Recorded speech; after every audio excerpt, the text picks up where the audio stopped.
Mon oncle est décédé lundi soir à l'hôpital de Saint-Brieuc. Il souffrait de diabète depuis quelque temps et avait dû être amputé. Son état général s'est dégradé dernièrement, a indiqué à l'AFP son neveu Loïc Paturel.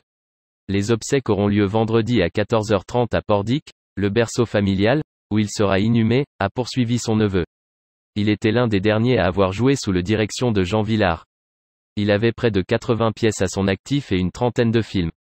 Il faisait partie de cette génération qui savait tout faire, ajoute Loïc Paturel. Mais son oncle fut surtout connu du grand public pour le doublage de J.R., personnage sans scrupules, devenu culte, de la série américaine, Dallas. J'ai eu une chance formidable. Peut-être que, grâce au doublage, j'ai eu ce choix de pouvoir accepter ou refuser des projets de théâtre ou de télévision qui ne me convenaient pas, avait-il dit un jour au site Objectif Cinéma.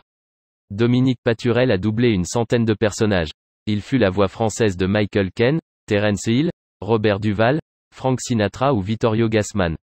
On peut aussi l'entendre dans les versions françaises de films comme Le Lauréat, Patton, Barry Lyndon, Les Hommes du Président, Elephant Man, Mad Max 2, Millennium, et nombre de séries américaines iconiques.